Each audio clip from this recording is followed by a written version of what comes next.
So, welcome to the Blue Deal debate. This is where we discuss marine issues, the marine environment, our seas, the state of our fisheries. And they're put on thanks to the organisational ability of Ruud Pedersen Public Affairs Consultancy in Brussels, for whom I'm hugely grateful.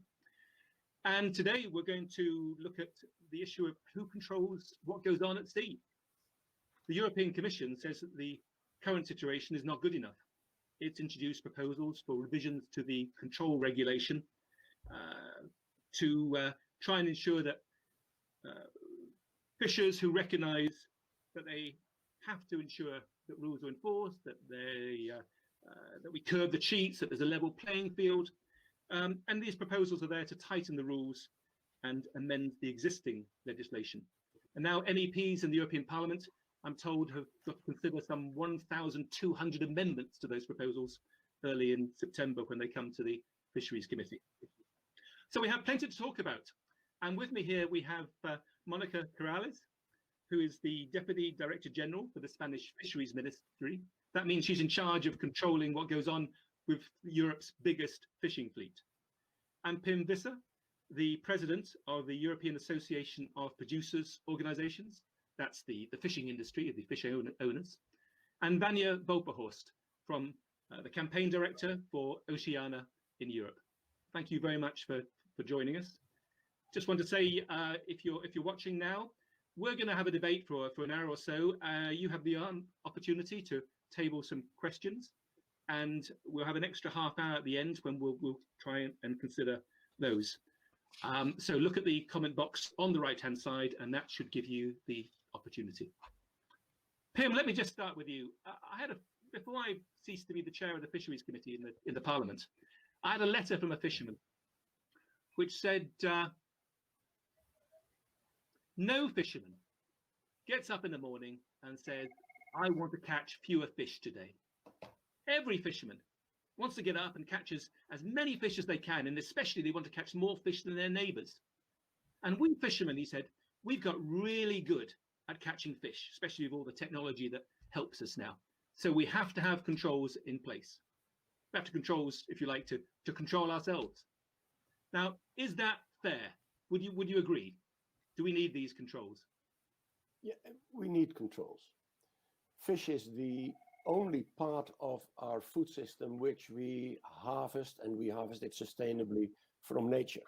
And it needs to be controlled. And fishermen need to be controlled. They know they do not need to be controlled. They need to be managed. We need to manage the fisheries, and we need to control how the management works. But it all starts with good management. So, and in Europe, the FAO proved that yesterday. We have the best fisheries management available. So yes, we need good fisheries management, and we need to check that. And Vanya, is it good enough? Yeah, I mean, from the NGO perspective, we do think that there's a big opportunity for better implementation and improvement. So even if we made good steps, there's really a lot to be done and a lot to be implemented better. And if we don't have controls, if we don't have proper controls, effective controls in place, what happens? I mean, overfishing, I suppose, but you know, at some point, someone counts the amount of fish that's being landed. What happens? Well, exactly. That's the option. So that's the issue. So if you don't have proper controls, so control is also the logbook that fishermen bring to the administration, and that's used to set an annual quota. So really, like, if you don't have proper control, if you don't have proper data, there's really no ability to have a sustainable fishery, to have sustainable fishing or sustainable futures for fishermen. So that's why it's so important for us. Okay, well, I'm really glad to hear that the NGO, Oceana, and the fishing industry are both on the same, singing from the same hymn sheet on that at least. But let's look at how do we actually control what goes on out at sea. So let me come to you, Mónica. You've got the whole Spanish fishing fleet. Thank you very much. How's it actually done? I mean, it's the European Union that collectively lays down the rules, I think. But I think that yes, we can do better, of course, but because we all, I think it's very important that Parliament, civil society, the sector administration, we all share the same agenda. And it's something fascinating that nowadays we all share maybe 90% of the agenda. Maybe the problem is the implementation, because sometimes we have a very important challenge. So let me explain a little. If I talk too much, you say, there are many actors there. So first of all, I would say 5 main actors. First of all, operators. What they have to do from the net to the plate, explain where am I, what I'm doing, just for the people that don't know very little about it, and how I'm doing all those things. The administration, each member state, have to be sure that the different operators are fulfilling all the rules. Of course, this is a common policy. Then the European Union have to be sure that each member state controls everything perfectly. And if not, there are a clear sanction. But very, very important, also the social society and just the concern, and to be sure the traceability and what I'm buying. And finally, the scientific body, because we all know that there is no another alternative to sustainability. Okay. This is what we have to do. And I want to explain, sorry, because I talked too much. But Europe sees, it's yeah. The boats are coming in from all sorts of different countries. So who does a government have to control its own fishing fleet wherever that may be, or does it just control the sort of the 200 miles off its coast for everyone? It's quite to be sometimes to simplify it a little. First of all, each member state, what they have to do in their territory sea, they have to control all vessels, no matter which flag. Okay. That they fulfill not only the European Union, but remember that there is a very strong international law, UNSA, RFMOs, we have to control it. Okay, so in our water, each country, Spanish water, that they are responsible for it, everything. And then your fleet all over the world, and your national, that this is something very, very important, and I will explain you later, maybe we have the opportunity with some very important operation that we have managed, is you are responsible that all your nationals, no matter in which part of the world or water they are not involved in IUU fishing. And that's, well, I leave it here, but it is very, very important. So, and then, of course, there is coordination and between the different member states. EFCA has a very, very important role. EFCA is the European Fisheries Control Agency. Yes, sorry. Which is like, is that like Interpol, the Interpol of the fish world, or what? That's it. So why? We need to have harmonized standards. There are some countries that they are some publicity, but in Spain that we are very committed. We have a very strong fleet, and we are responsible for that. So we have a lot of means, and there are other countries that maybe they don't have the same standards. It's very important to have the same standards, to have a playing level field, to be sure that no matter where you buy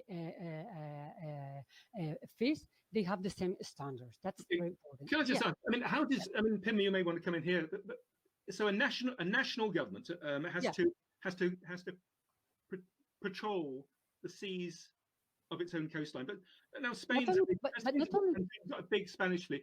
What about the Irish, for example? Say the Irish have got big waters. Yeah. But they could have boats of many, many different nationalities. Surely they're not going to have the resources to check what's going on. But it's our responsibility to have the resources. So we need political commitment, legal framework. We need human resources, economic resources, because an international cooperation is like, I want to buy a house, then you have to have the money. That's it. And if we really are committed to have a sustainable fishery, we need to have the means.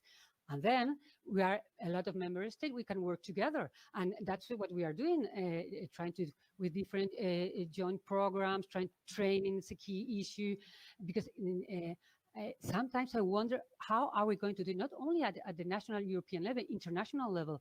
When I go to different meetings, I see when they tell me I have a huge country, I'm not going to name anyone, 30 inspectors. How you are going to investigate? It's impossible to so you're saying that some countries simply aren't putting enough resources into patrolling the fishermen? Well, Not Chris, only if I may- petroleum is not Okay, so let me- important. It's sorry, No, go on, please. No, but I'm saying it's not only important just to patrol. There's much more. The control surveillance system, as Pim has said, the first thing we have to put very clear rules, sustainable rules, management rules, and the main actor is the own industry. The industry really wants, and I'm sure that Pim is going to fulfill all these rules, but. Not only to patrol, we have now a lot of new system like VMS that we can know exactly where the vessel is, but also with all this electronic logbook, we can know a lot of information about catches, landing, discarding, Okay, well, a lot of things. And then we have a lot of information. Sorry to interrupt you. That about when catch certificate, know a lot of things, and now we have new technologies to put in place in the next future. I know I talk much, but I get the impression that Spain is really keen on this. Yes. Wants the new technology and wants the proper enforcement and wants to put the resources in. And we want everybody to do the same. I'll come back to you, Pim. I think you wanted to come in, but I wanted to know one question to you. I mean, fishermen representatives have said to me 20, 30 years ago, the situation was much worse than it is now. There was a lot of black fishing, illegal landings, and a lot of cheating going on. Would you say that the situation is much better now than it used to be? Well, we come, for instance, in my home country, the Netherlands, in the late 80s, we come from a situation where illegality was a norm. Wow. And fishermen, fisheries organizations, and the government in the very early 90s, so in the previous century, and compliance is the norm now. And the thing is that we need fisheries management which is embedded in such a way that it can be complied with, that the compliance is the norm. We shouldn't narrow down our discussion on control and enforcement on how many boats at sea and how many boardings and how many controls. No, it is a system of fisheries management which needs to be monitored. And how do we monitor it? And there is a change. There's a change from monitoring at sea and monitoring at ports, from monitoring from offices with Excel sheets. And that is a worrying situation, in my opinion. I think we need the fishermen on the quayside and the old-fashioned control agents on the quayside to work together to take care of an attitude of compliance. And an attitude of compliance is much more important than control at sea. Right. Okay. Thank you, Vanya. Sometimes the NGOs are always saying, they tend to paint a picture that everything's bad and things are terrible. But would you agree that things are actually better than they were? I mean, you certainly can't get worse than the situation that Pim has just described. No, I do agree that with steps that have been taken, such as putting vessel trackers on vessels and having people in offices tracking those vessels, because I agree that you need to have people in port, which is, I'm sure that Monica will explain later too, that you need to have people in the ports who are actually checking the imports and are also checking the vessels that are landing. And that's actually happening in most of the EU because there's requirements to do this. But one of the things that's really key and that Monica touched on a bit is that even if you find an infringement in your waters as Spain, then you have to pass that infringement to Italy, for example. And then it's up to Italy to determine how they take that forward. Do they give a serious infringement? Do they give penalty points if it is a serious infringement? And this is where this lack of playing field really comes in, because it actually harms the EU as a whole. It harms fishers and the EU fishing stocks. So what we see here is that there's really few member states that actually do give these serious infringement, that allocate the penalty points, and that take these steps that are needed to be taken to make sure that there's a level playing field for all the fishers in the EU. They don't take this seriously. It's either a capacity issue or a political will issue. Sometimes it's even an issue of the constitution and court cases being launched against the penalty points. But that's really important to take into account, that it is an EU system that is very unbalanced, where some member states are doing much more than others. And this is similar with imports. Some big ports are being checked very carefully in the Canary Islands, for example, and I know that Amsterdam, which is a huge port, has been taking steps too, but then there are certain member states with huge ports that don't have the capacity to check all these imports that are coming in. So that's really important. I probably won't get this answer out of you. I might get it out of you.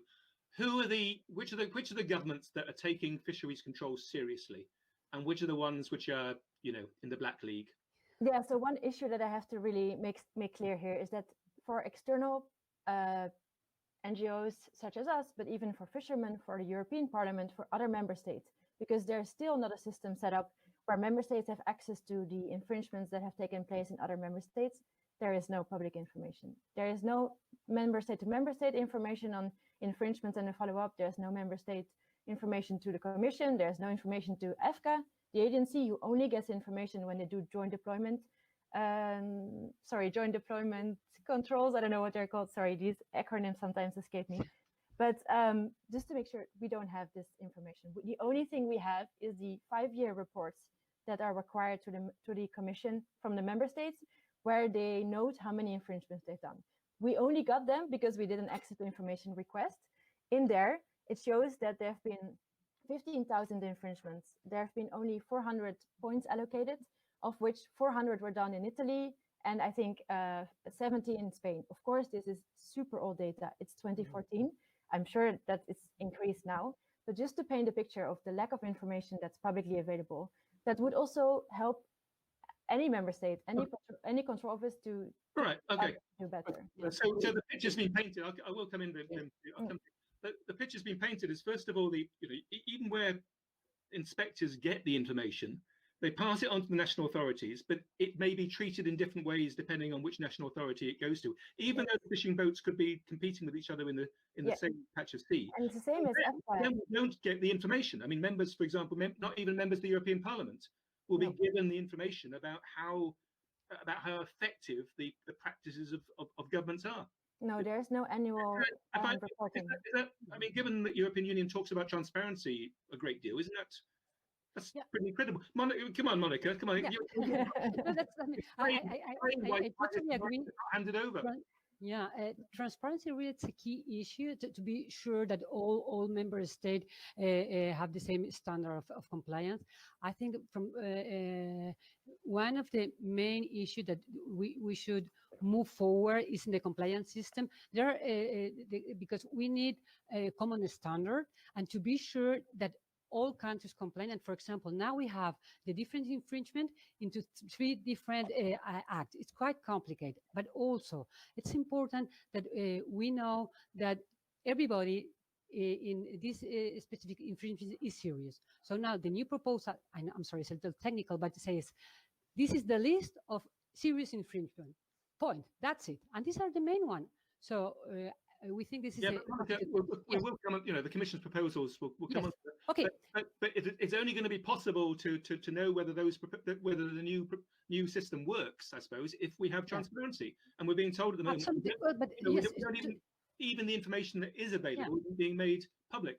Totally right. And I have to tell the truth, 5 years ago in Spain, we weren't so very transparent. So now we have made a big effort. First of all, we have a website that before it was like 3 issues. Now we try to put all the main information there. Then we have the transparency portal. And then we have, because the thing with the transparency also is the personal data protection. For example, sanctioning it's a very sensitive issue, not personal data. So if anybody, for example, many NGOs ask for sanctioning, we elaborate special in forms, not saying anything about the personal data. But it's something that all countries should do the same, because nowadays, for example, we have under a report from the Commission about the sanctioning system, another one from the Parliament. All civil servants, we are doing a lot of info reports, but it seems that all this information, they don't get to the consumers, to the people. So we need to do something to strengthen that. Not only one country because they want, but all together. And again, here EFCA can do something quite relevant. Thank you. Pim, you wanted to come in. Yeah, I wonder, because the problems that you're talking about are the same in the building industry, in the car making industry, in all kinds of industries. But in the fishing industry, this has an aura around it of illegality, of lawlessness, etc. What I just told you, that the norm has changed. And why? How did it change? Because it was the inclusion of the grassroots level. So in the beginning, the government was checking each and every fisherman individually, huge effort, huge monies. And then they 25, 30 years ago, they developed a system of co-management with a group responsibility. And it's been taken on in other countries as well. So if you have the compliance by the group, then the number of infringements is much lower. And then if you have less infringements, you could either interpret it as there is no good reporting and there is or it's just the situation is good. So if you improve the situation, it can show bad. So we shouldn't just use the number of infringement as an indicator for how a country operates, because that's no good. But my point is that in Europe, we have a very well-established system of fisheries management. We have a good system of controls which needs improvement in the implementation. But what are we doing? Instead of improving the implementation, we are putting another layer of more detailed and another layer of more detailed rules. And the only ones winning from this situation are lawyers, because it's all contested in the courts.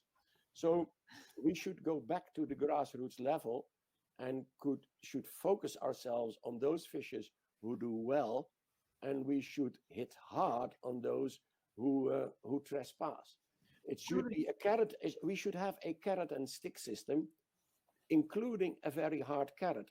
But most of the family companies, fathers and sons, grandfathers and grandsons, they go to sea to make a living, and they need a control in a reasonable way, but no over-regulatory detailed system.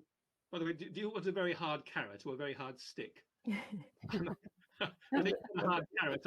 It doesn't sound enormously effective, but I take your point. The carrot and stick approach makes sense. You know, you want to give incentives to good practice.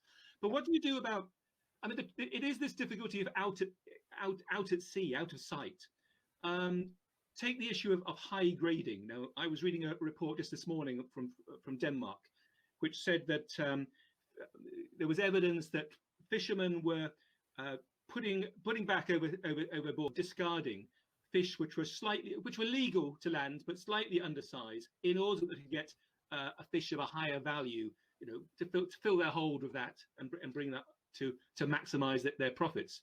I mean, I don't understand how you can. And once an inspector came along, suddenly the figures changed, you know, and suddenly the amount of small fish being caught was declared at 13 or 14% of the catch, whereas where they weren't around, it was only 1% of the catch. So, you know, I don't understand what system you could ever introduce, electronic logbooks, which will make people respect the rules when no one's looking, and especially if they think their competitors are doing the same. But there's two elements to that. There should be an equilibrium between the catching capabilities of the fleet and the availability of quota. And once there is a huge stress between the two, you get these, the people are then tempted to do the things which they are not supposed to do. But if the catching capabilities of the fleet and the total allowable catches are in line, then they can do it. But there is always and what we've seen in the Netherlands, that once that equilibrium was, or there was a better equilibrium, all the tensions went. There was no high grading, there was nothing. But it's the situation needs to be in line with each other and balanced. And that's if you send a fisherman to sea, and for instance, what we now have with skates and rays, there's a huge explosion of skates and rays, but science is lacking behind. So there's not so much knowledge. And our fishermen in the Netherlands, for instance, are allowed 150 kilos of skates and rays. And sometimes they catch 2,000. They don't catch them on purpose because the situation in the sea is now so good that there's plenty of them. So we should have science, TACs, fishing fleet, everything should be imbalanced. But we can't make this policy work by sheer oppression and enforcement. Controls will not reduce the number of skates and rays they catch. So it's a fine balance, Chris. And of course, we're in a better situation now because the size of the Europe's fishing fleet has come down, so there's less pressure, and the fish stocks have come back up. So it's less a matter of for fewer fishermen, it's a matter of survival on a day-by-day basis is no longer the name of the game. Indeed, in the Europe's fishing fleet until the COVID crisis was making record profits. Now, Monica, Yeah. okay, Pim was just saying here we can't just have the big stick or the hard carrot or Totally, I totally agree. I'm very happy because we share the both of us, but I think that we all agree. Just say, but Spain has introduced a whole lot of measures. So you maybe want to tell us what you've been doing. Yeah, thank you very much to have the opportunity just to explain what we have done. First, we take it very seriously to have a sustainable fishery and to fight against IUU fishing. So we try to put a monitoring and control and a compliance system very robust and very strong. First of all, for talking about the control system, we have a vessel monitoring center that is really a pioneer. 21 professionals are 7 days a week just working and trying to have all these vessel monitoring system into place, so we know our fleet where it is in every moment. That's at the end, but also all the records about the logbook, all the information we work there, and we put not only that information but all the information that we have from different data. For us, it's key issue to have all these different data, not only from a logbook, that it's really very important, but also from the notebooks, also from the catch certificate, all the inspections that are done, put it together. The sanction system, risk analysis, just to have then the opportunity to have a better decision making. Monica, yes, but you've increased the number of inspectors you've got out there. A lot. Now we are around 160 inspectors. Last year, for example, 20 new inspectors. Inspectors, it's very important, and also I want to underline the quality of our inspectors, because we have a specific I don't know how to say in English, but it's a body for civil servant. They are only fishery inspectors, so they study very hard. They have all the abilities and the capacities to understand, because it's quite complicated. And also what we are trying always is to work with the sector, with the NGOs, try to be not only just we say the stick, but also work together, and it's something that is very important. And what is also very important is that the new technologies we are trying to put in place, we will discuss later with the REM, and because we have to be prepared. So we are doing everything. So we have achieved, for example, now the ISO 9001 for the control and our control system. Yes, I think to many of us, I mean, maybe I have my own prejudices here, but to many of us, it will come as news that the Spanish authorities are taking enforcement of the rules so seriously. Biggest fishing fleet. Other fishermen from other countries often say Spain doesn't stick to the rules. Mm-hmm. You're making it very clear that you want to stick to the rules. This was 25 years ago. Not now. I don't believe it, because you can our not only the administration, but I think that the fleet and our NGOs were taken very seriously. We have a huge culture of fishery sector, and men and women, by the way, not only fishermen, and really, I think that it's not fair to say that we have a lot of infringement because there are many people who do not follow the rules. I think that we have a huge fleet that is taking enormous step, not only the administration, and that's why we are having, for example, when social conditions, our external fleet are doing much farther that it's compulsory. Yes. What do the fishers think of it? I mean, normally You know, Well, you have to ask them. Politicians often listen to fishermen, and fishermen probably don't like being controlled as much as you say. Yeah, well, they tell me, but I don't know, that Spain over control and over sanction compared to other member states. I don't know, but I have, for example, we have a meeting with NGOs, with the sector. It's called the International Government Fishery Group. And I have to be very happy, and we share 90%, again, like here, the same tools, because for control and compliance is for the sake of the sector, because then everybody follow the same rules. Not only, I would say, the level playing field, it's important at national level, local level, and international level. We have to work in Europe, because if we put very high standard, but in other part of the world, they do not the same. So we have to work very hard in RFMO, as we are doing, at the UNCLOS, and so there are many things to be done. But really, I think that Spain, not only the administration, the fleet is making a huge effort, and not only the big one, but the small one. And we really support, we will discuss later, that we should be more efficient, because Pim is right. We cannot put more and more and more rules, because at the end of the day, these people, they have to fish. And if we put observer, controller, whatever, they don't have time. So we have to meet the balance. Thank you very much. I think Spain has now blown its trumpet, and I hope the message. Sorry, people heard that back in Brussels.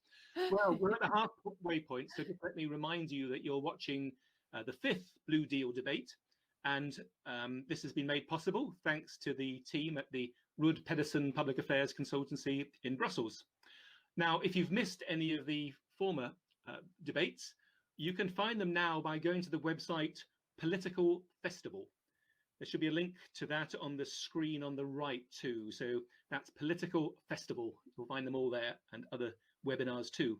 Now, you can submit questions to our panel here by typing into the comments column, which should be on the right-hand side. And we'll be devoting an extra half hour to discussing those at the end of the webinar.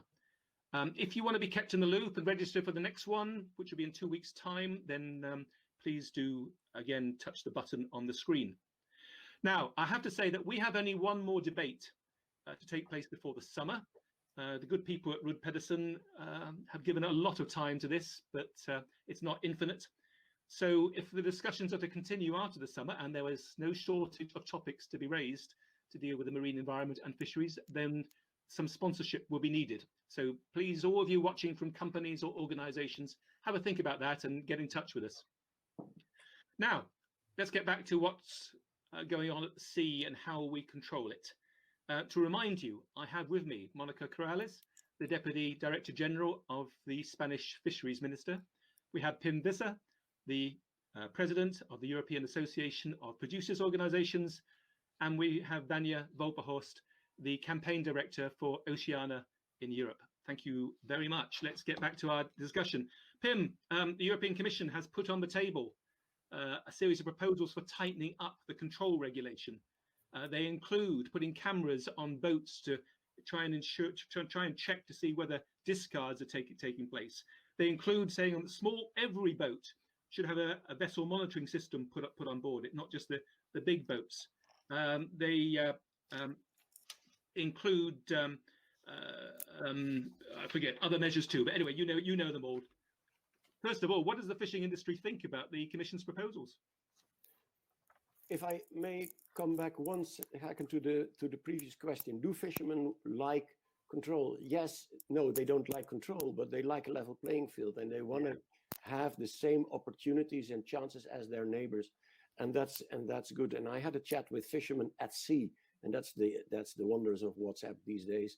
And they were being checked by Norwegian Navy because they were fishing in the Norwegian zone. And when they were checked, everything was all right. They were checked again, it was all right. And then the Norwegians left them for another week. And that's the way it goes, because they want to operate under an attitude of compliance. And as for I think it's a drama.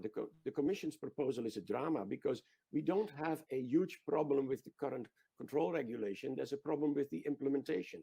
And what the Commission has done, they've added layer upon layer upon layer of more detailed proposals. Then we have council working groups trying to get a compromise of 27 nations. Mrs. Aguilera has been given the task of making compromise amendments of 1,200 proposals. So then we go into the trilogues, and they will last for days and weeks, and they will end in the night. And at the end of the night, the champagne bottles will pop. Everybody is happy because we've achieved a major thing for sustainability. And then when the dust of all this euphoria has settled, those mere mortals like the inspectors, the fishers, and their lawyers, they will have to live with another detailed set of political compromise. And has this brought us forward? Has this increased the attitude of compliance? Has this been worth everything? I think that the current regulation, with some additions, and needs to be better implemented. Are cameras the panacea to all our problems? Well, you've seen them introduced in fisheries where observers were replaced by cameras. But many fisheries don't have observers. And how does it work? In the Netherlands, we are currently carrying out a test and a trial to make it work. We really do try to make it work. And we have 6 vessels equipped. And the amount of effort that is needed to keep the systems going, and they are all motivated fishermen, the amount of data that is being transferred every week, where do we store all these data? How do we analyze all these data? Question upon question upon question. And I think at least 100 of the 1,200 amendments say more cameras, but nobody's really in depth knowing what they're talking about. Okay. I better move on, Pim. Yeah. I think you've made some strong points here. But it is the case, Vanya, that cameras are already used by the American fishing fleet, aren't they, or the Australian fishing fleet? So, what are your thoughts on the Commission's proposals? Yeah. So from the NGO perspective, and certainly from Oceana's perspective, it's interesting to see that we're saying the same thing, where we also want a better implementation of the control regulation as it currently stands, and most of the sort of aspects of the control of the revision are just being strengthened mostly. So it's interesting that you call it a drama, as we mostly see it as a simplification of what's already there. So there's actually very interesting best case examples. So in Andalusia, in Spain, they're using vessel monitoring devices on small scale vessels. This actually benefited fishermen and benefited the fisheries managers. Then also going on cameras, what you asked, Chris. This has also there have been several pilots outside of the Netherlands where it also benefited fishermen. They saw that the catch data that was reported was actually more trustworthy. And it's also something that should be looked at, I think, of a bit bigger scale, because obviously a trial with 6 vessels is very complicated. In Australia and the US, they've done trials with many more vessels. And something that's ongoing is that they're now working on the automatic recognition of the species, because this is a stumbling block where the mechanism, the system is not able to recognize species. Certainly flatfish and rays and skates, as Pim was saying, there's still an issue. But there also needs to be investment here. So it's, instead of saying my trial of 6 vessels didn't work, it would also be good to perhaps invest on a bigger scale and to see if the money that's from the EMFF, because these devices, they will be funded by the EMFF if they're implemented in the vessel. The EMFF is, of course, the European Fisheries Fund. Yes. Yeah. So fishers they don't have to pay for buying the equipment and installing it. They will have to pay, I guess, for the maintenance. And for small scale vessels, for the example I was mentioning before, the vessel trackers on small scale vessels, this will be 100% covered by the fund. Can I ask a question to you, Vanya? Electronic logbooks is one of the proposals, and I'm told, the electronic logbook could almost be a mobile phone sort of size thing. But I mean, surely the information, it doesn't matter whether you're doing it on paper or doing it electronically. Surely the information is only as good as the information that's actually put into the system. Well, it does. To be honest, it does matter if you're doing it electronically or on paper, because now you have, in terms of member states where there's a lack of capacity, there's one person sitting with 1,000 paper logbooks or catch certificates next to him or her. So it's really a difference if there's an electronic system where can be shared easily between member states, also to ensure that there's better catch data and better compliance. So there is the need to move to electronic schemes. Also, the old control regulation was done in 2010. I mean, these vessel tracking devices, they're much more cost effective now and much cheaper. Similarly for REM, if the investment is made, it will be less expensive. Now I think it's up to 8,000 to 12,000 euros for the installment of a device. This will only go down if we invest. And then one point on the paper and on the small scale vessels that don't have to provide any logbook now, you have to take into account that this is 89% of the fleet that doesn't have a vessel tracking system. And so under 10 vessels, for example, they don't have to do any catch reporting. So this is only sales notes, and member states only check this at a sort of test basis. So Spain is checking sales note more regularly, but others, when last checked, Italy, for example, they don't check on a systematic basis. So it's I mean, I think it comes as a surprise to many people to know that, you know, obviously the small scale boats only catch a relatively small proportion of the total catch, but they don't, if it's less than 50 kilograms or something, I think they don't have to even account for what they catch. But sorry, Chris, to make one more point, it's actually, take also into account that most of these vessels operate in the Mediterranean, where the state of the stocks is not the best. And then also there's estimates that these 89% of the fleet that don't have vessel tracking devices currently, they're responsible for 23% of the catches. So it is a significant amount. And also, how can you say they don't catch a lot? 23%, that's a much higher figure than I've read elsewhere. So this is the ones that don't have a vessel tracking system on board. So they go up to 15 meters, because from 12 to 15 meters, there's a derogation. If you only stay in your own waters, or if you're only out at sea for 24 hours, you don't need a tracking device. So 89% of the vessels up to 15 meters don't have this type of devices. They're responsible for 23% of the catches. Pim, so, can I just ask you, I mean, on this issue of vessel, I'll come into you, don't worry, Monica. On the issue of vessel monitoring systems, I mean, you know, at the moment, obviously all the bigger boats have these. We know where they are. We can track where they're fishing. But the smaller boats, which are, of course, the vast majority, albeit small, don't have them. And there's some resistance from fishermen to having them fitted. I don't understand this, to be honest. I mean, you know, apart from anything else, there's a safety factor, isn't it? You want to know where the boat is in case it gets into trouble. What do the producer organisations think about the Commission's proposals? I don't understand it either, because they go to sea with their iPhone, and their iPhone or their Android, it registers where they are and who they are. And if you look at the third world countries, they make a huge leap using all these log sheets, etc., all the registration in iPhones. So I really don't understand that. And just one correction to Vanya.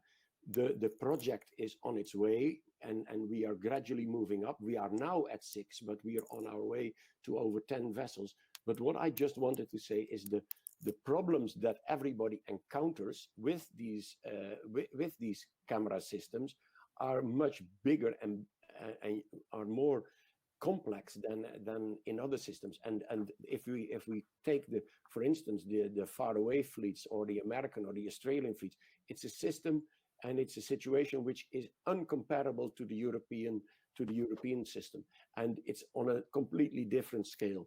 But yes, we need to. There should not be a status aparte for the small scale fisheries, nor in the producer organizations, nor outside. They are simply fishermen like any other fisherman, and there should be a level playing field, and there should be no exemptions of landings under 30 or 40 or 50 kilos. No, everybody is the same, level playing field. Very simple. Okay, so if I was sitting in the European Commission now, and there will be some European Commission officials watching, I'd be rather pleased at what I'm hearing. I mean, because, you know, NGOs, the ministry, representing the largest fishing fleet in Europe, producers organisations, in many cases, you know, saying they support measures which the Commission would also support in order to promote sustainability. Pim, of course, has indicated perhaps some of this is over-regulation, and what's needed is better enforcement. Monica, again, you've been doing the enforcement. I mean, when this comes to a vote, and poor old Clara Aguilera, the rapporteur in the European Parliament's Fisheries Committee, is going to have to plough through 1,200 amendments in that committee to try and make some sense of them. But the matter is also going to be considered in the Council of Ministers. So, you know, Spain's going to have a vote there. it's going to be supporting the Commission proposals, is it? Yes, as a general term, we think that is a good start. Of course, there are minor proposals that we have to rethink. But and I don't know why the idea is to modernize and to digitize all the information, and everybody, as we say, should be involved. Of course, we have to have the proper period of time to be prepared. That's why, for example, now we are talking about digitalization and modernization with the help of the DG reform. We are under a program as a technical assistant to see how to deal with this new, for example, app for the small fleet, 7,000 vessels that we have to handle all this information, but for them it's easier, just a mobile. Everybody has a mobile. Then we have the REM for the big ones, how this is going to, and then the most important I have to say, just to interrupt, when I was on the Fisheries Committee, there was a member who was always saying that this is absolutely outrageous and ridiculous. I mean, it's you know, many of the smaller scale boats have only got one person on them. We're talking about very small boats here. And they have a phone. Having to well, this everybody. I have two actually. Come on, I have two. So everybody have one. Yeah, but you're not this is because what I'm saying is that if we have to be balance. We can do it everything at the same moment. But the most important thing is to digest all the information. Because why we need all this information? To have a better decision making and to have a front and clear the sustainability there. That's it. We don't know. We don't want more inspector for have more inspector. We don't want more device or camera or sensors or whatever. There is no magic wand. So many things, and still it's very important to have the information about catches, landing, transshipment. These things that we have, it's not like, sometimes it's like there is a new word and now everybody is talking only cameras. Well, cameras, it's okay, but it's only one part. We have to be a more integrated and holistic approach of it. Indeed, and there's other remote electronic REMs. Yes, but also, for example, and one thing that we like very much from this new proposal is just to have to reform, to enforce the compliance system, to have really clear what is an infringement for all the countries. We think that it's a very important thing to have also clear an administrative sanction for everybody, so you can compare. That everybody has a registry, that more than less we have a range of economic penalties, and very important that company sanction that are very important, and that the point system is implemented in all the countries, because if not, maybe they are right at the Spanish fleet. I don't know that other countries. Let's come on to that in a second. Pim, just come back to Pim here. I mean, surely one of the troubles with policing fishing, and in fact any policies about fishing, that it's two worlds, isn't it? I mean, on the one hand, you've got a boat with just one person on it, managing their two mobile phones, an electronic logbook, and a net. And on the other hand, you've got the bigger fishing fleets, where you go on the bridge of a big fishing boat going into the North Atlantic or to the high seas, and it's like going onto the deck of the International Space Station, and it's a massive computer screens, and it's completely different. How do you? And we could talk also about Spain is on the one hand managing a fishing fleet in the Atlantic, but it's also managing a fishing fleet which is in the Mediterranean, which is the most overfished sea in the world. Very different state of affairs. Pim, do you want to comment upon that? How do you have one rule for everyone? Well, somebody wants to make a payment. Either it's a payment in a multinational company, or it's a payment by a fisherman on a boat. The fisherman on the boat does his payment with the mobile phone, and the multinational company does it through its bookkeeping systems. But basically, it's the same thing. So there's no two things. A big boat is not different from a small boat, because they're both fishing boats, and they all operate in their own way. So we should not oppose the small scale versus the large scale, because we need tailor-made solutions for all these fishermen, and both need to comply. And as Vanya said, if a huge group of small boats does 23%, then they should be equally policed or regulated as the two boats who do 5%. So there is no contradiction in this, Chris. Okay. And Monica, what about the contrast between the Mediterranean and the Atlantic?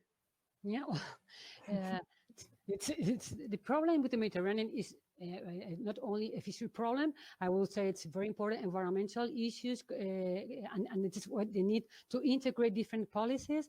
Now the Mediterranean is a major problem of environmental situation. We have to deal with it, and of course, and then the size of the fleet, that is very different. That's why we have to have tailor measure, but in an integrated approach, meaning it's only fishery with only management fishery action is not enough. We have to have again a big whole picture, trying to see with the plastic policy, with all this marine pollution, and to get together. So yes, it's very, very different. We have to have tailor-made measures to each of them, and what is doing the European Union and Spain is we have a problem. It's clear that we have a problem, and then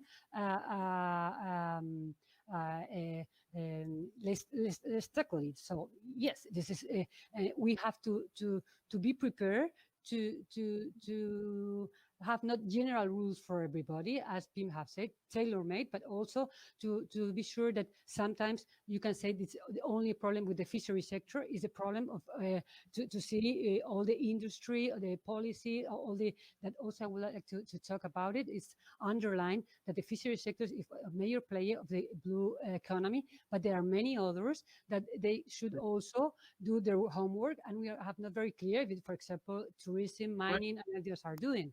Well, one of the big players who's missing from this discussion is the seafood companies. I mean, the people who actually buy the fish, or in some cases catch the fish and get it into the shop. So I'll put a plug for the next Blue Deal debate in 2 weeks' time, where we will be looking at the issue of whether the big multinational seafood companies could be playing a bigger role in promoting sustainability.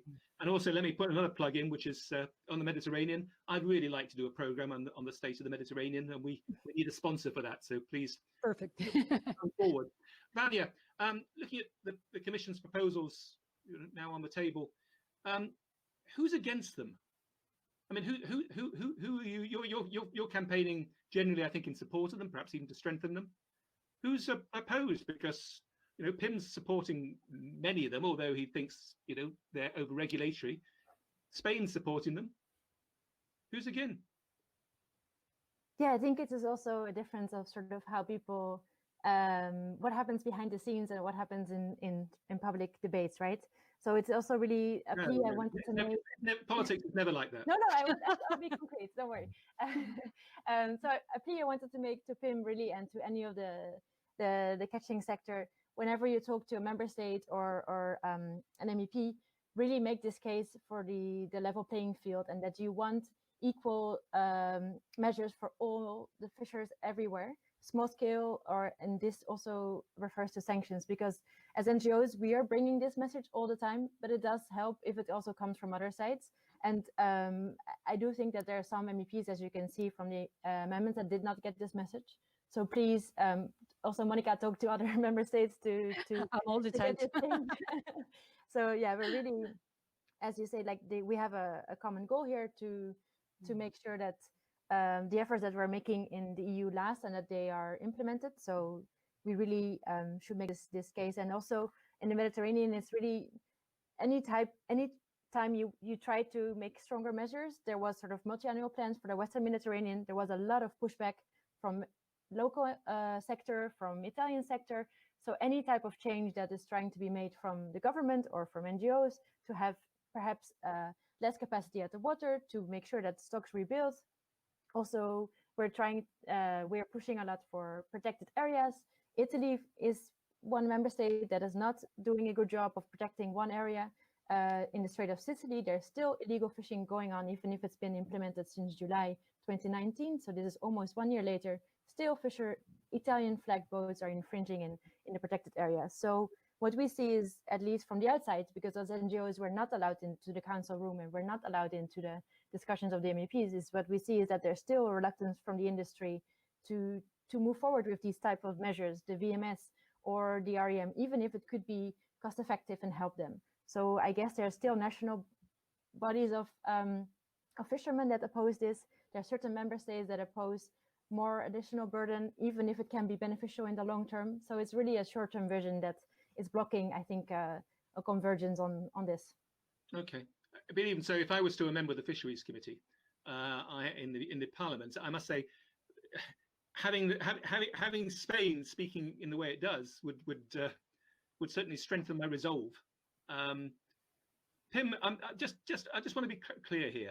You've said, you know, this is over-regulatory, but you do want proper, stronger enforcement on the ground. So I'm not quite sure which, and you support some of the Commission's proposals. So is it just the cameras you're against in particular, or the? We are not dead against the cameras. We are in favor. We are not against cameras. We are in favor of good registration, and we are in favor of the level playing field, as Vanya said. There should not be a status aparte for any of the fisheries groups as regards level playing field or playing it straight. That's the same thing. And let's just be clear. We are not talking about a sector doing all kinds of other things. No, we are talking about safe and sustainable food for the European market, and we should be focusing on that. And one of the things what we see is the import of foods. We are not talking about the control of the sustainability, but we should also check on human rights, on social issues, because imported food, which is the result of slave labor, that should not be allowed either. And that's a different issue, but it also has to do with control, with controls. It's on my list. I mean, I promise you, the whole issue of illegal, unreported, unregulated fisheries. I know Spain's taking action on this. You know, the European Commission has been taking action. It's again another topic, another day. Give us a sponsor. Vanya, you want to come in? Yeah, sorry, I wanted to make a point indeed, as Pim was saying, which is important. Then I wanted to make it, and I forgot. One of the opposers is I do think certain parts of the importing sector, because what we're trying to push for as NGOs is more requirements on imports. As has been made clear in this hour, I think the EU fleet has been trying to up their standards in terms of employment standards, in terms of sustainability standards. We're not there yet, but we're making progress. The EU imports 60% of its seafood. And of course, these imports, they often do not meet these criteria in terms of labor standards or sustainability standards. And what we're trying here is to require more information from imports, and also to have a digital system for seafood so that the traceability information can actually be passed to the chain. And hearing information from the Council, it does seem that certain member states, to be honest, I don't have information who, are blocking this, and it might even be removed from the position. So we do have a plea here. Make it digital, and also make sure that the requirements for imports are strengthened. Quick word, Monica. We're finishing. Just to say that I totally agree the importance of to control import, catch certificate, to be sure that everything is controlled from the net to the plate, and also it's very important just investigation. You know, I leave it here because I know that there will be another web about IUU fishing and how we have to work together and so and so. So I leave it here. But yes, and finally, the importance of the contribution of the sector, the positive things. So we are always like saying that the sector is bad guy or women doing that. No, it's very important, the contribution to the food security, to stop hunger, many others, I would say, to the whole 2030 agenda. And we should just, especially in this very difficult moment that we have with the COVID-19. I stop here. Because you tell me, not because I won't. Okay. Okay, well, thank you very much. Indeed, we're coming to the hour, so we're ending the formal part of the debate, but our team here are staying on for another half hour or so to answer any questions that have been submitted, and I think there's still an opportunity to do so. I've got a note here saying, during the course of this program, there has been a poll, and the poll question was, do we have control over our fishermen? And the answer is, too much control is already given, 4%. Not enough control, 76%. Now, okay. Who is watching? Who is watching this webinar? That's a good question also. All my friends are watching. But anyway, for those of you who are going to leave us, I just want to say thank you very much to Mónica Corrales, the Deputy Director General of the Spanish Fisheries Ministry, to Pim Vasser, the President of the European Association of Producers Organizations, and to Vanya Vulperhorst, the Campaign Director for Oceana in Europe. They're staying on to answer some questions. Now, to remind you, if you want to see this program again, or you want to see any of the previous webinars, they're available on the Political Festival website. There's a link here, I'm told. I hope you've enjoyed the series so far, as I've been plugging. You know, if we're to continue after the summer, then the good people at Rud Pedersen Public Affairs, who've been sponsoring this so far, will need some commercial support to justify their continued involvement. Right, now if you wish, you can, not my panel, but others can go and make themselves a cup of coffee and come back, and we'll look at some of the questions that have been put in. Mónica, I'm going to go to you. I know, Wow. you know, it's allows it out. A couple of questions for you, but anyway, first one: how is Spain monitoring its vessels that are fishing under third-party flags? How do you do that? I mean, this issue, it could not just Spain, of course, it could be any country. Yeah. It's very important what I told you for, yes, to the policy to control your national that are involved in IUU fishing. So we have a huge experience with this operation, a Sparrow operation that works against IUU fishing. And what we have is a network or enterprise that they use Phantom Enterprise to have earn or to manage IUU vessels. So we have to go under a huge investigation. That what we were saying, that it's very, very important to have these units in intelligence unit to see all the papers. And also when we talk about registry, things like that, the vessel, this is maybe an old fashioned for this very complicated IUU fishing that, to tell the truth, is absolutely a minority, but very dangerous. And this kind of, you need to have also this kind of new tools, for example, to the investigation and registry, not in the boat, in the vessels, but in the enterprise, in the headquarters. So because the European Union, remember Article 41, 42 from the IUU say you have to prevent to have your nationals involved in IUU fishing. Then we have an amendment in our law 4 years ago, where there's a very serious infringement to have any kind of relationship with IUU vessels, ownership or manage them. And this infringement, by the way, is in the new proposal of the Commission. So then you have the rule, you have to prove this person that is have an enterprise in the north of Spain. They have an enterprise in other parts of the world, and not only in Latin America, also in Europe. I'm not going to give names. And then you've set up a monitoring unit, or so, you know, they're actually tracking these down, you know, like absolutely an intelligence unit. My friend Marta, well, we have, because you need human resources, and in unit we were working 4 years. Really, I have my best lawyers, my 3 best lawyers working full time, because, you know, the papers were more than 20,000 for each Sparrow 1, 2, and 3, 10,000 documents, and not by paper, you know, to catch all those things, and to see follow the money, to see how these people, they were connected. And for example, yeah, there are many things I would love to say, but with the help of the NGOs, we record the money from the different, for example, insurance sector, because there were people that they received the money from the insurance. So Pim, you came in with this point. I don't really want to get too far down the road of IUU, illegal, unregulated. We have another web. I hope we do.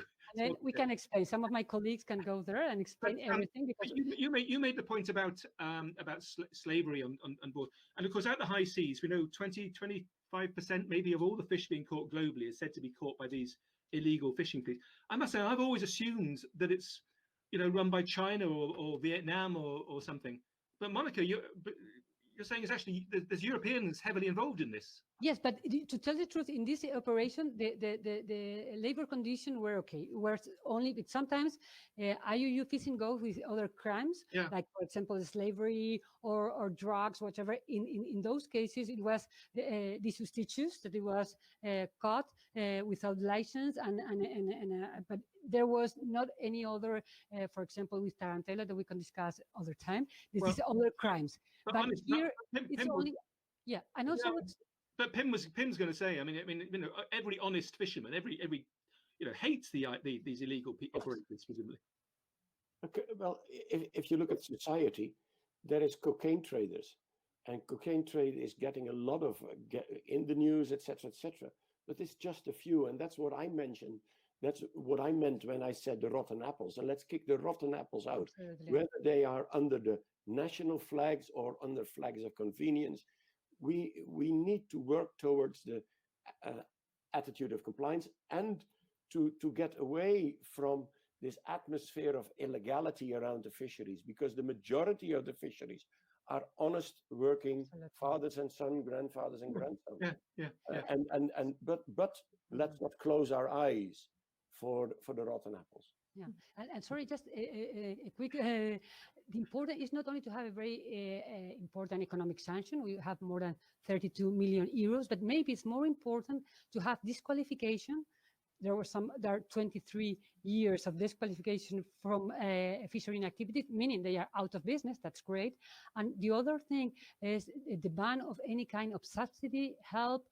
For these people, they have to be out, because these rotten apples have to be out of business. It's so unfair, because people, because there are really 3 families, that's all, that's over, and the rest of the fishery sector is really in high standard of complainment. So I think it's not fair just to and that's why we should be so focused to let it, to remove this kind of horrible, because really it's a horrible practice.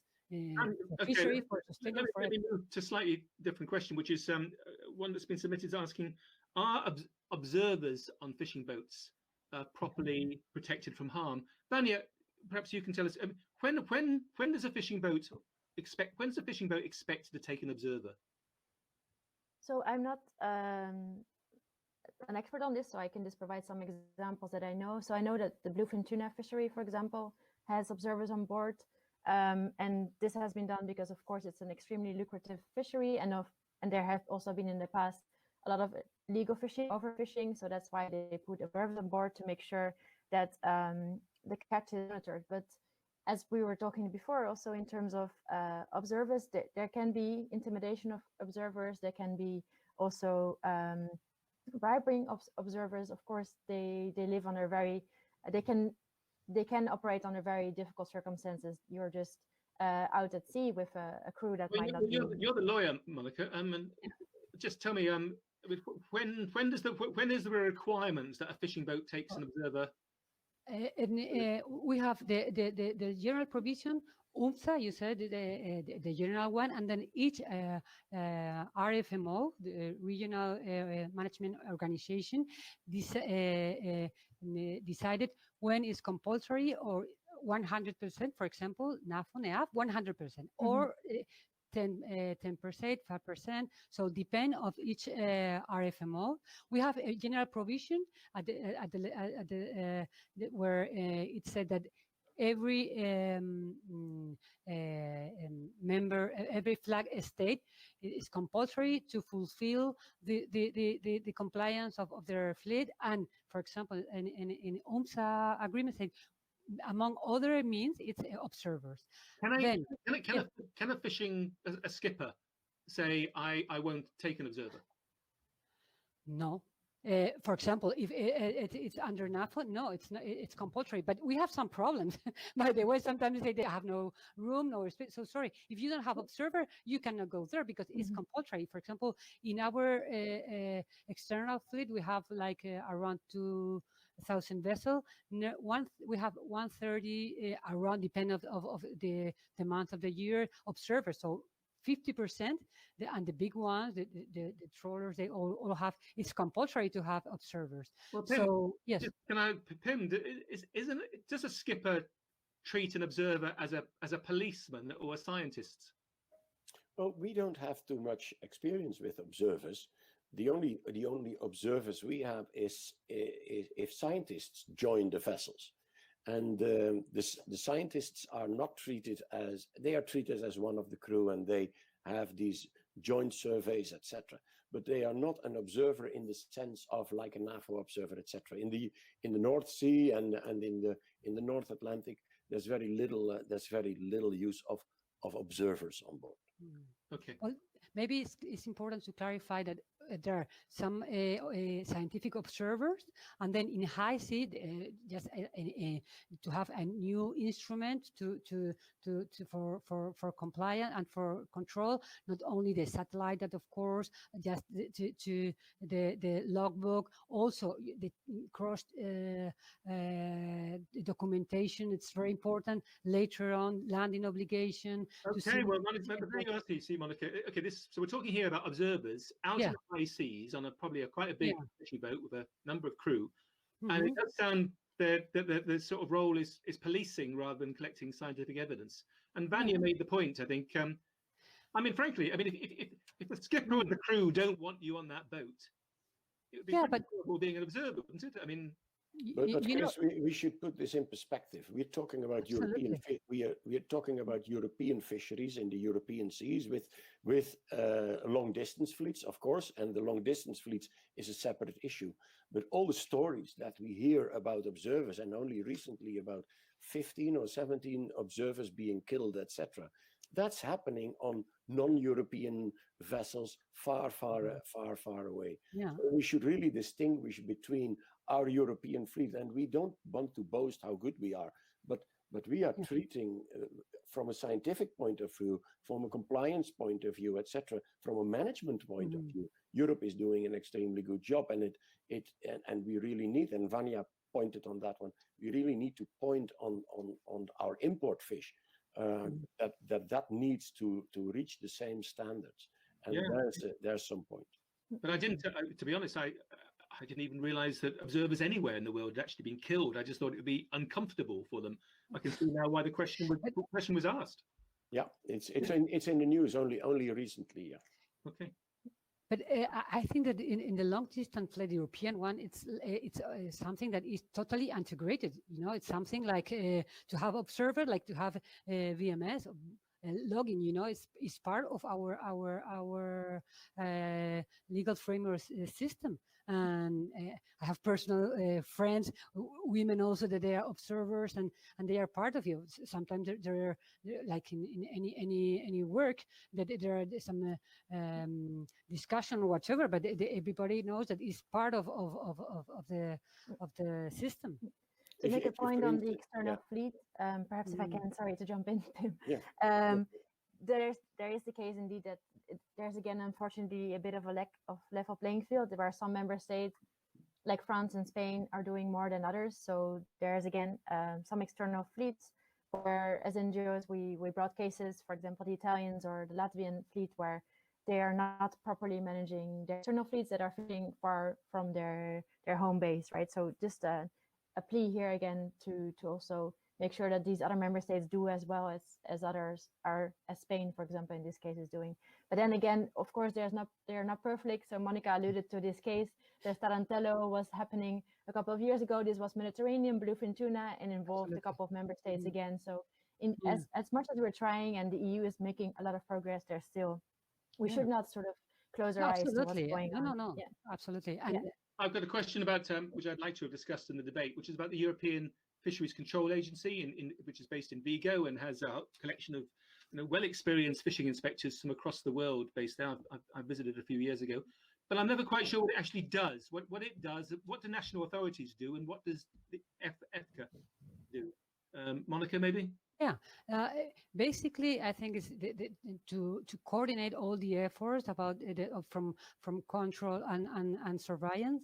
Very important training and the joint deployment plans. So, for example, we have to work together and for important issues. Now, what one of the reforms try to make more relevant in this coordination, and also to be relevant in terms of standards. For example, one area it's very important, risk assessment, because it's not to have a lot of mean, but to be relevant. The good things to have less mean but be more effective. And So it's the coordinating role in particular. Yeah, a coordinating and training role. Because I know their frustration is one which I think you've expressed, that they if they get evidence of an infringement, they pass that on to the national authorities, but once they pass it on, they have no more control about making sure that it's followed up.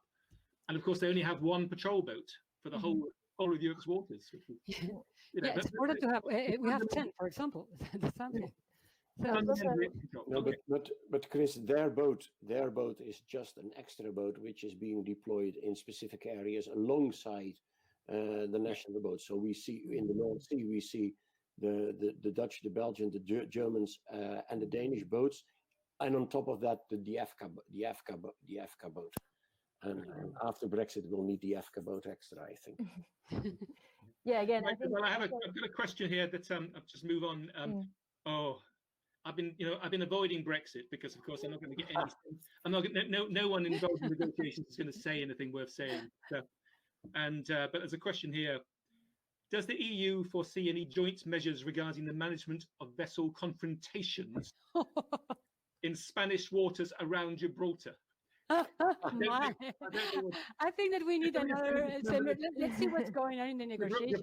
Gibraltar voted, was it 90% or 99% to stay in the European Union?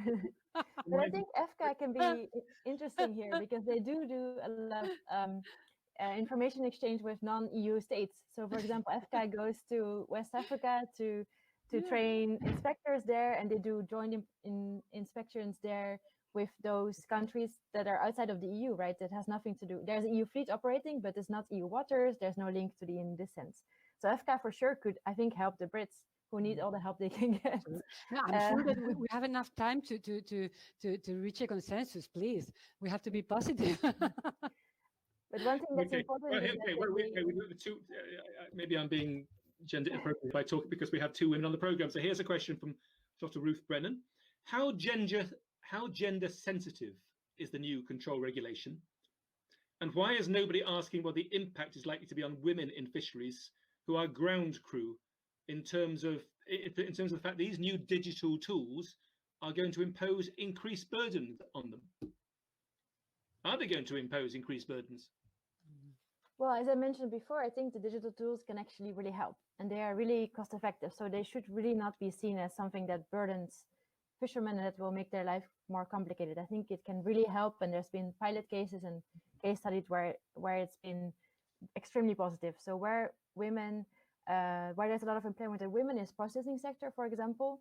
So, and this is also something that's being touched on in the control regulation. So if we manage to have good control of the EU fleet, right, and good control of the EU waters, there's sustainable fishing in the EU, and we can be more sure that also the products that are being processed then have an added value when you put them in the marketplace. So in this sense, there's definitely a link to the processing sector and sort of how do you add value to products that are caught in the EU or by EU fleets, and how do you make sure that this is actually seen in the retail. So hopefully that will also have an effect on then those wages of the women who are working in the processing sector and are often very important sort of as the backbone of the fishing sector. Well, Monica, so far as I can see, the Spanish Fisheries Ministry is entirely run by women. So yeah, not only that, but how is gender equality progressing in your fishing industry? Yeah, well, my colleagues that they are not female, they feel a little disappointed. No, I'm joking. But really, for us, gender program is very important. Last year we have a meeting in Santiago de Compostela about just to underline the importance of the women force, 50% in all the chain, not in the vessel, but if you go to the commercial and retail one, then it's very important. And in many cases, it's not paid, it's unseen. So we have to put it really in the front.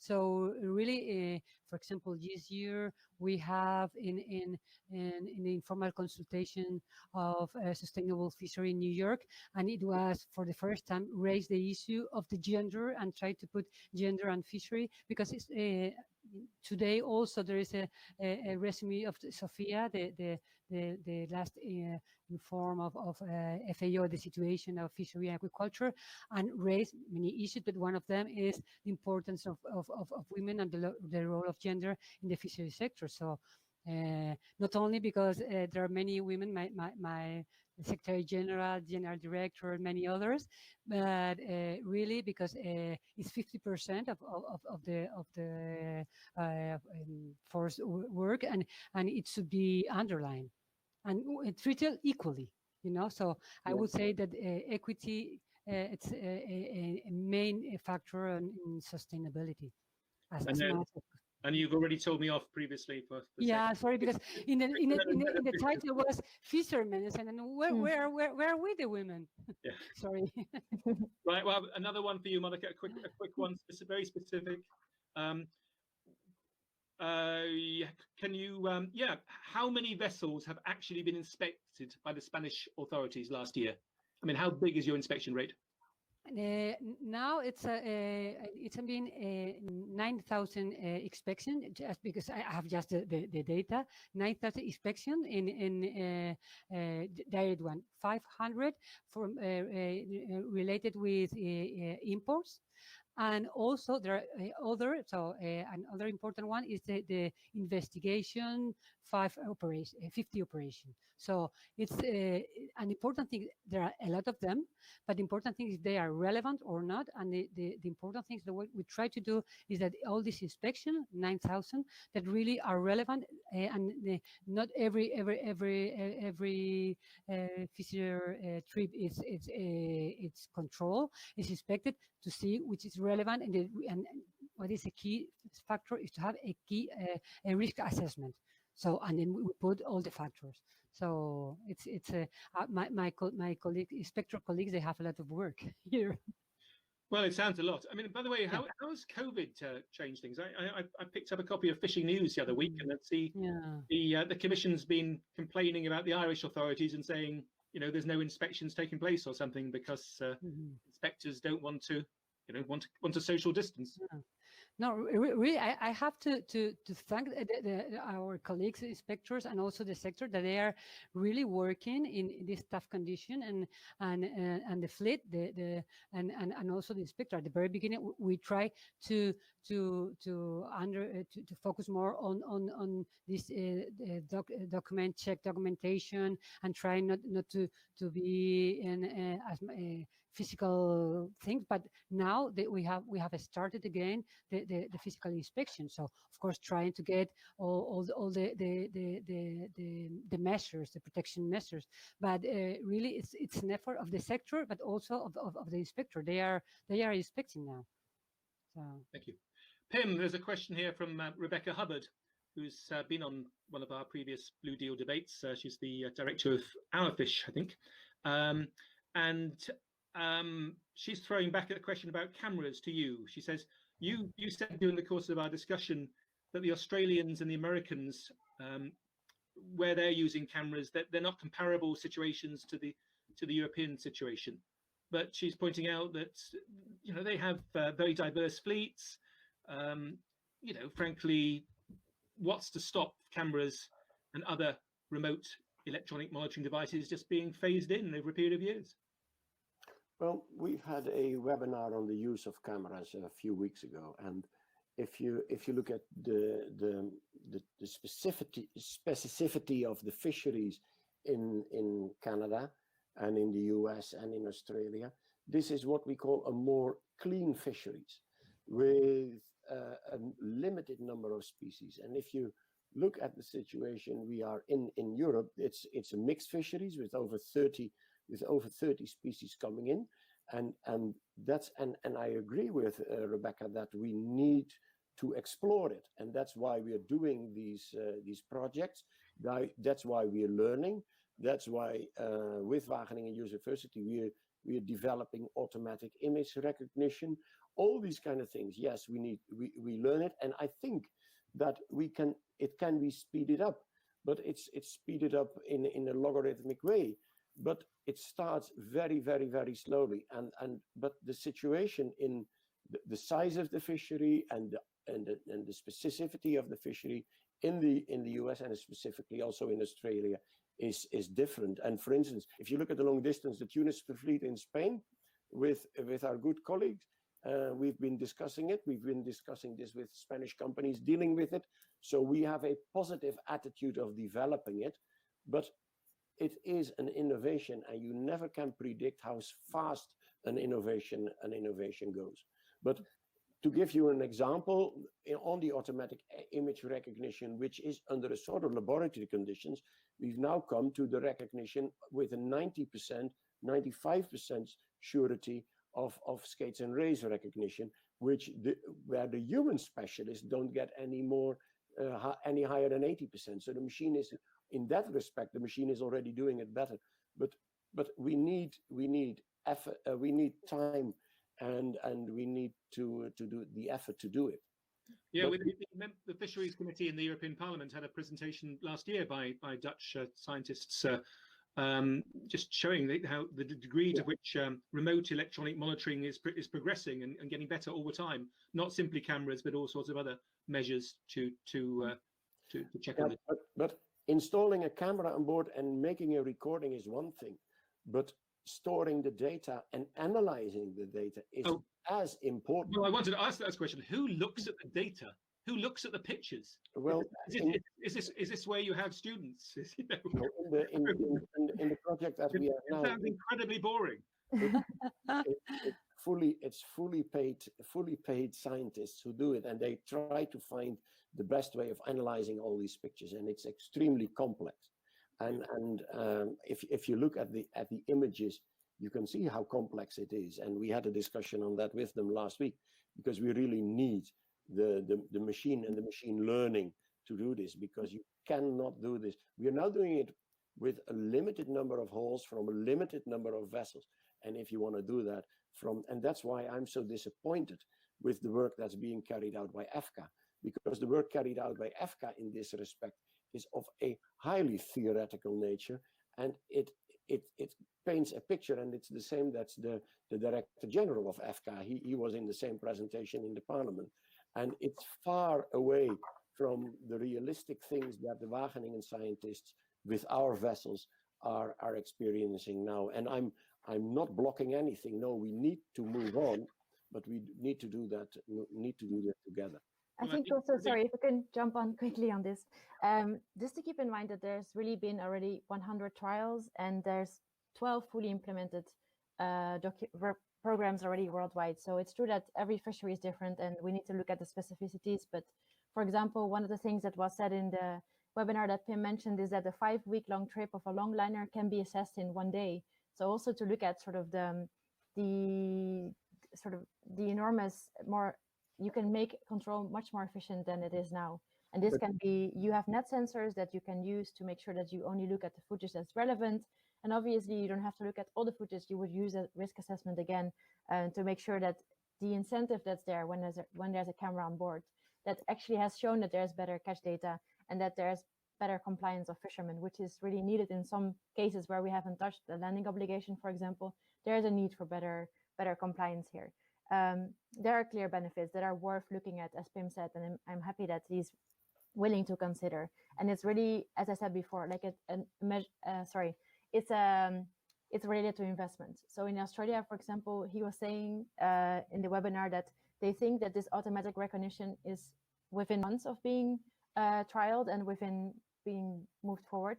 So then it's just a matter of looking that we can make use of that also in mixed fisheries that Pim is talking about, which are more complex than have now been trialed. I think we really need to look into this and and we are so unlucky with this lockdown situation. But as soon as we are free to travel a little bit more, we need to organize something in Brussels to get to the same to sing from the same hymn sheet and get up to speed together, having the same information base and bring this forward. But that's what we need to do. Just very quickly.